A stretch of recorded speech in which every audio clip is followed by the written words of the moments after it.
Welcome to the wonderful world of travel. I'm Jon Haggins. I'm here in Ireland. This takes me back, I want to say to my roots, however. Ireland is a very special place because I have so many friends who of Irish descent, and they are so wonderful.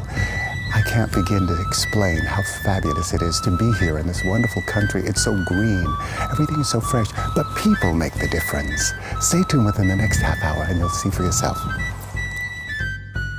We're entering Fort Charles, which was constructed in the late 17th century in the site of an earlier coastal fortification.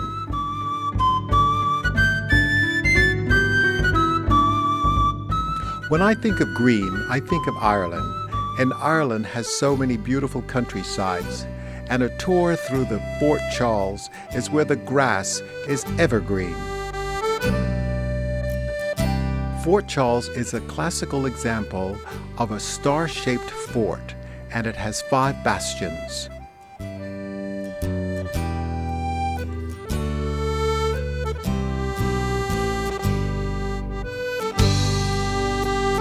These are the remains of the barracks from the 17th century.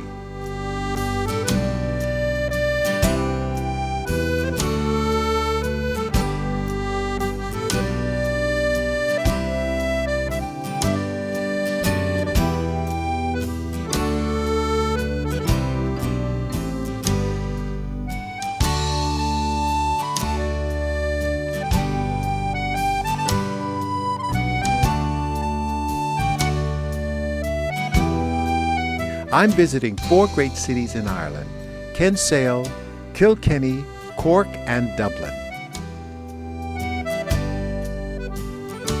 Never in my life have I ever seen open grounds so green and peaceful. The countryside and the harbour of Kinsale are just so magnificent.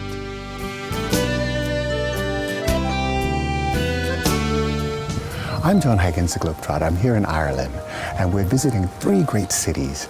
I can't wait to show you these wonderful people and the cuisine, and everything here is just so fantastic. Stay tuned with the next half hour and you'll see for yourself. The Lerith Hotel is a 5-star property with lots of amenities and open grounds for leisure walks.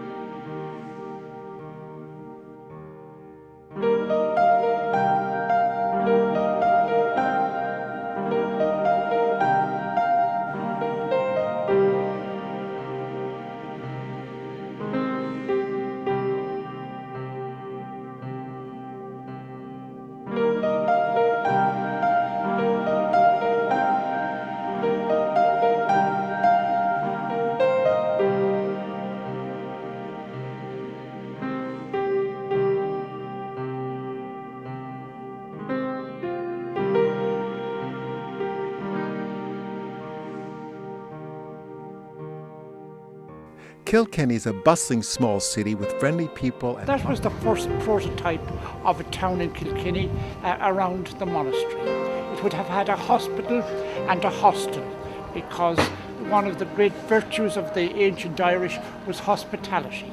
And people wandering the roads of Ireland in that time would be accommodated in this monastery, and they wouldn't have to pay. Basically, they could stay as long as they wished and make a token payment on their way out.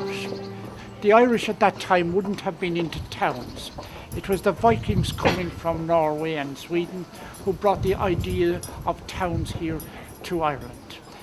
They set up fishing villages all along the coast of Ireland, and to this day these villages that have become towns, they still have these Nordic names on them. You have Arklow, you have Wicklow, you have Howth, you have Delgany, you have Waterford, and all these are Viking names. Your Waterford here, the nearest port to here, that is called after the Norse sun god who was Vatar. These Vikings came into Waterford harbour, and it was such a beautiful day that they immediately thought of their sun god and called Waterford after their sun god. Now, after the Vikings, the next invasion would have been the Normans. The Normans came to Ireland in 1167. The first sign of them here in Kilkenny is 1173. When they were digging underneath the present stone castle up here, they discovered remains of an earthwork castle underneath the present stone castle. Now the present stone castle is built in 1207, and that was built by a man called William Errol Marshall.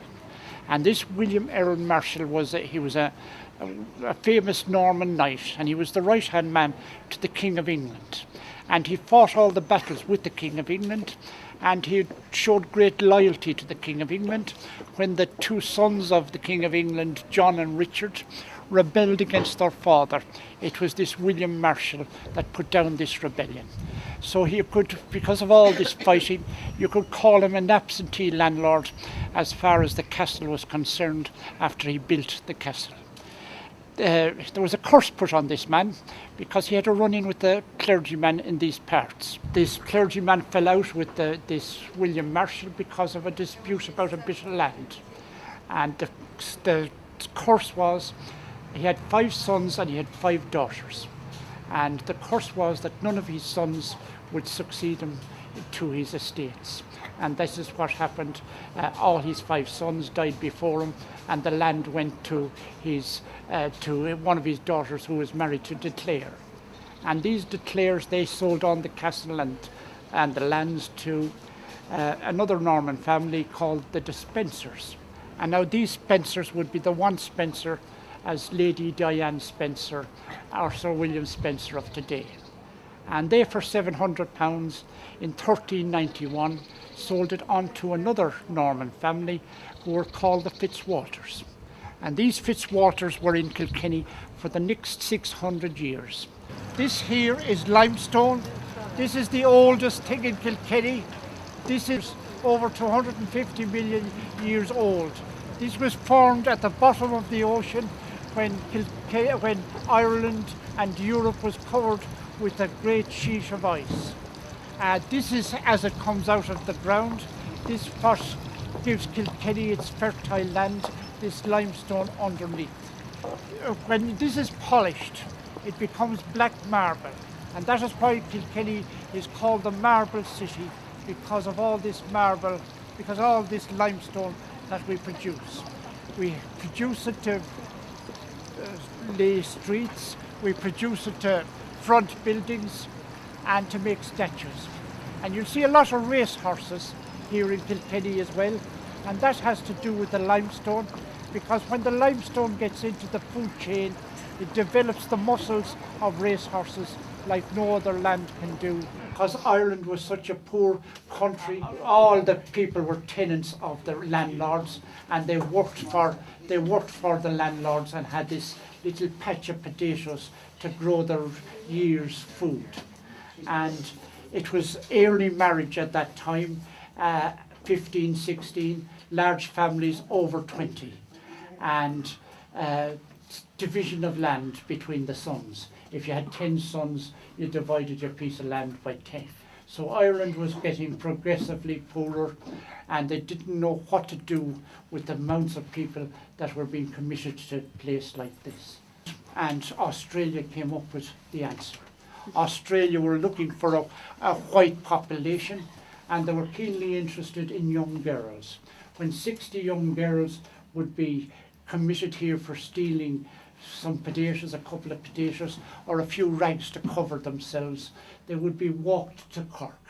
That would be a distance of 140 odd miles to Cork. They would be accompanied by soldiers. They would be put into a holding ship in Cork until 450, 500 of them would be ready to be sent to Australia. The journey would take 9 to 10 months to accommodate, and it was the ethos of the time that these young girls belonged to the crew while the journey lasted. So these were floating brothels, in other words, and all these boats ended up at the other side with a greater number of passengers than when they started out from here.